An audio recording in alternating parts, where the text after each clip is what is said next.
पूर्व मंत्री स्वामी प्रसाद मौर्य ने संभल में नेजा मेले की इजाजत न दिए जाने पर भी प्रतिक्रिया दी है। उन्होंने कहा है कि कोई भी धार्मिक कार्यक्रम या मेले हो या फिर अन्य कोई आयोजन हो, उसे बंद करना संकीर्ण मानसिकता को दिखाता है। उन्होंने कहा है कि परंपरा के अनुसार किसी भी धर्म का जो कार्यक्रम पहले से होता आ रहा है उसे आगे भी होते रहने देना चाहिए।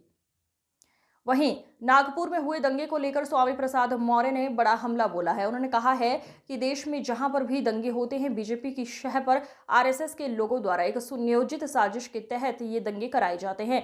उन्होंने आरोप लगाया है कि सरकार की कमियों पर लोगों का ध्यान भटकाने के लिए हवा में तैरने वाले एजेंडे समय समय पर जनता के बीच लाए जाते हैं। वहीं औरंगजेब की कब्र खोदने को लेकर छिड़ी बहस पर कहा, अगर कोई इतिहास के पन्नों को पलटने की कोशिश करेगा और औरंगजेब की कब्र खोदेगा तो उसके बाप दादाओं और पुरखों की भी कब्र खोदी जाएगी। हुआ भतीजे का विवाद, इस पर क्या कहेंगे? अब क्योंकि मानिया बहन जी कभी हमारी नेता रही हैं, उनके विषय में मैं कुछ नहीं कहना चाहता हूं। वो ताश के पत्ते की तरह संगठन को हमेशा हेरती फेरती रहती हैं और इसी में कभी भाई को आगे लाती हैं, कभी भतीजे को आगे लाती हैं, कभी असमंजस पर जाती हैं कि भतीजा को आगे करें या भाई को आगे करें। ये मानिया बहन जी का व्यक्तिगत मामला है, मैं उस पर टिप्पणी करना बहुत आवश्यक नहीं समझता। योगी सरकार ने संभल में नेजा मेले की इजाजत नहीं दी है और औरंगजेब का विवाद चल रहा है, क्या कहेंगे इसको लेकर? देखिए, कुल मिलाकर के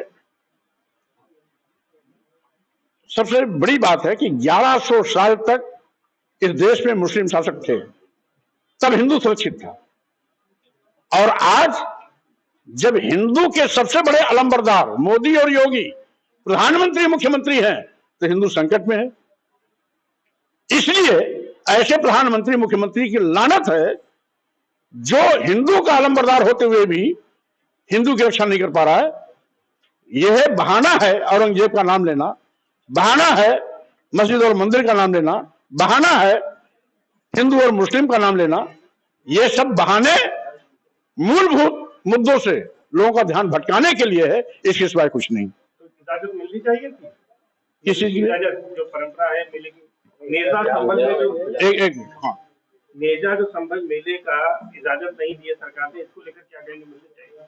देखिए, जो परंपरागत रूप से हमारे कोई भी त्योहार हैं या धार्मिक मेला है या कोई कार्यक्रम पहले चला रहा है परंपरागत रूप से, तो उसे बिना व्यवधान के आगे बढ़ते करते रहना देने की इजाजत देनी चाहिए।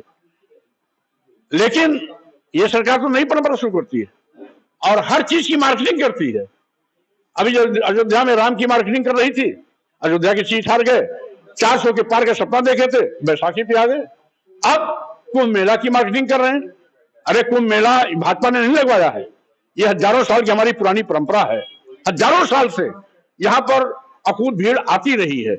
इसलिए 4 महीना पहले से हजारों करोड़ रुपया खर्चा करने के बाद भी कुंभ मेले में जो फजीहत सरकार की हुई है, 3-3, 4 बार भगदड़ हो गई, 2-2 बार आगे लग गई और भी अफरा तफरी का माहौल था। इर्द गिर्द आसपास के जितने जिले हैं उन रेलवे स्टेशन पर यात्रियों को एक हफ्ते तक दर की ठोकरें खानी पड़ी। ये सारी दुर्व्यवस्थाएं सरकार की नाकामयाबी को जाहिर करती हैं। हम समझते हैं सरकार बोलने से ज्यादा काम करे तो ज्यादा अच्छा है, लेकिन बोलती ज्यादा है, काम कुछ नहीं करती। अच्छा, नागपुर में जो दंगे हुए, ये बहुत पहले तथागत बुद्ध ने एक संदेश दिया था, बैर को बैर से नहीं खत्म किया जा सकता। एक और तो कहते हैं औरंगजेब बहुत क्रूर था,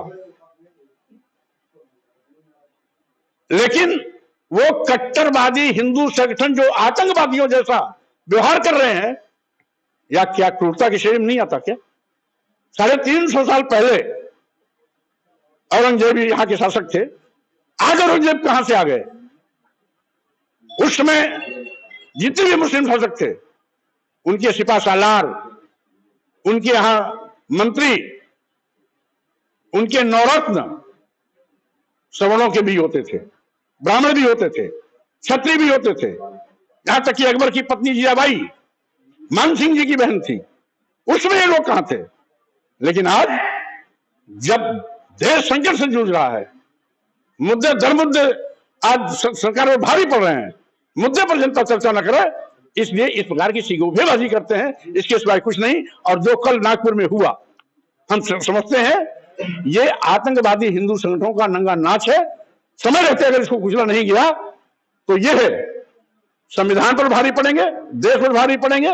एक बार ऐसे अराजक तत्वों के नाते देश बढ़ चुका है, दोबारा भी इनकी काली करतूतों के चलते देश बढ़ने के कगार पे आ जाएगा। तो क्या आतंकवादी हिंदू संगठन भी है देश में? जो किसी की कब्र खोदेगा वो भले आदमी की संगठन होगा, जो किसी को मार काट धाड़ करेगा वो सज्जन आदमी होगा, जो गोली बारूद और हिंदू राष्ट्र की मांग की बात करेगा वो सज्जन आदमी होगा, जो संविधान विरोधी बात करेगा वो देश का हितैषी होगा। आज जब हमारा भारतीय संविधान पंथ निरपेक्ष धर्मनिरपेक्ष की बात करता है तो हिंदू राष्ट्र की बात क्यों? हिंदू राष्ट्र की मांग करने वाले लोग राष्ट्र विरोधी हैं, संविधान विरोधी हैं। ऐसे लोगों के खिलाफ कानूनी कार्रवाई करने के बजाय माननीय प्रधानमंत्री जी जाकर के उनको महिमा मंडित करते हैं, तो स्वाभाविक रूप से ये सब ऐसे देशद्रोहियों का एक गिरोह तैयार हो रहा है जो हिंदू धर्म के नाम पर आतंकवादी संगठन तैयार कर रहे हैं जो देश के अहित में है।